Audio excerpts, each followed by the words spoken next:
این کسل گذرنده، این یعنی دردی که امروز عالم را تشویش کرده است، در اصل چی کسل است؟ وقتی از پیغمبر بزرگوار صلی الله علیه وسلم میگه پرسیدم پیغمبر بزرگوار برای من خبر کرد که انه عذاب بعثه الله علی من یشاء، گفتن این یک نوع عذاب خدا هست. در اصل این عذاب الله هست.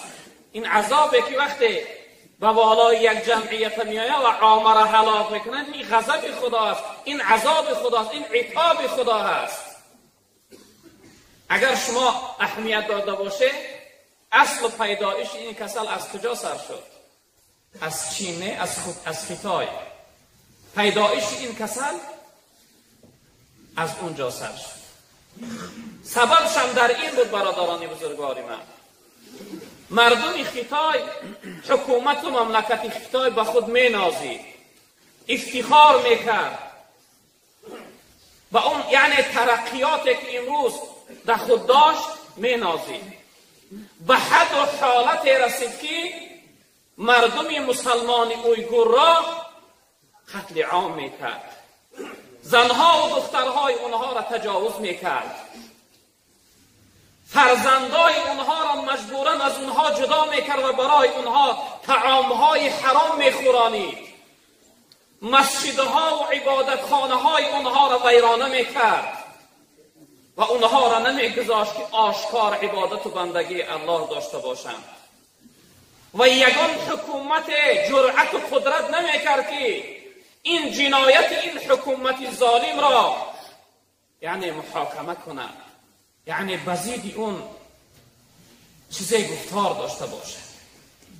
وقتی این مملکت و حکومتی که به خلق خدا چنین ظلم و جبر کرد، الله رب العالمین به آه و دعای کدام مظلوم اویگوری رسید، دعای کدام برادر مسلمان من و شما را قبول کرد و قطره آب دیده اون مظلومه و اون عاجزه هایی که در روی عالم امروز از جانب ظالمین و متکبرین یعنی در حالت جبر و ظلم قرار دارند، و آه و دعا و فریاد اونها رسید.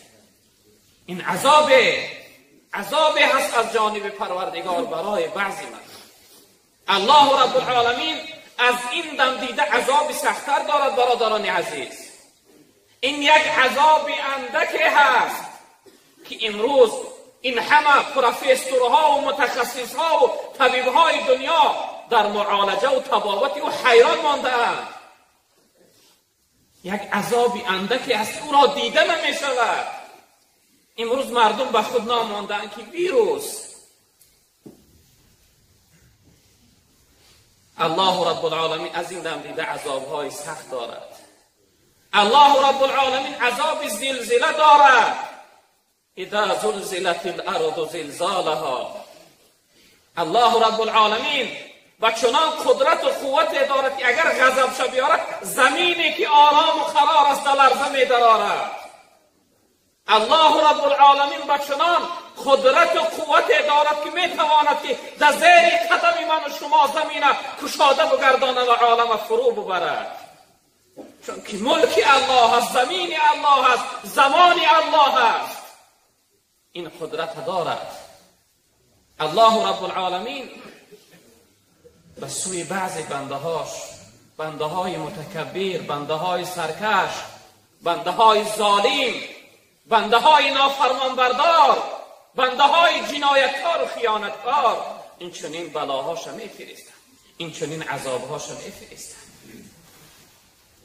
و پیغمبر بزرگوار صلی الله علیه وسلم فرمودند که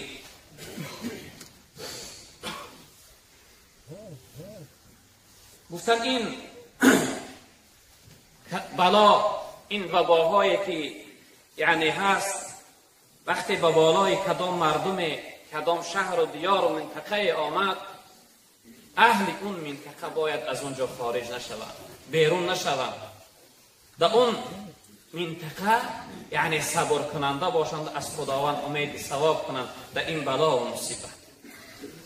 صبر کننده باشند و هر شخصیتی که اگر از این وبا و بلا وفات کرد، بندگی کرد، یعنی در اون حالت آرام شد، مسلمان بود، بنده صالح صادق خدا بود، اگر این وبا، این درد او را سرایت کرد، تأثیر کرد و از این وفات کرد، پیغمبر بزرگوار صلی الله علیه و سلم اون شخصیت شهید شده است، درجه شهادت دارد. و در روایت دیگر که این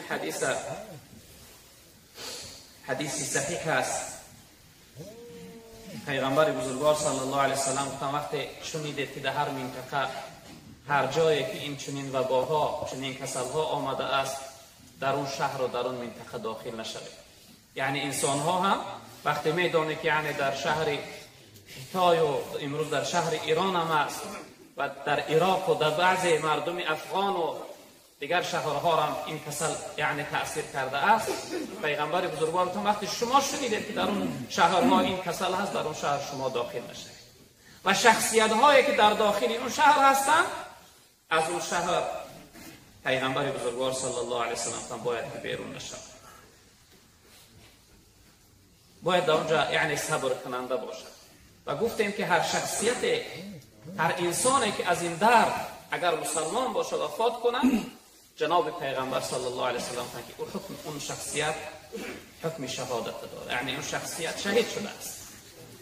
برادران عزیز، شاید که از بعضی ها سوال شود، از بعضی برادرها سوال شود که البته برای مردمی یعنی بیدین، برای مردمی متکبر و ظالم، برای مردمی از خدا بیخبر این عذاب است، و چه خاطر این یعنی عذاب الهی، این درد ناتفاوت شونده به بالای مسلمان ها را آمده است، به بالای مردم ایران آمده است، به بالای مردم افغان آمده است، به بالای مردم عراق و دیگر جاها را آمده است. متاسفانه دیروز خبر ناخوش ما شنیدیم که یک مدت معین حرمین شریفین داخل شدن را منع کردن، دیگر عمره رفتن نمی شود، عمره رفتن را منع کردن. شاید اگر این کسل دوام کند، حج فرضی را رفتنش منع کنند.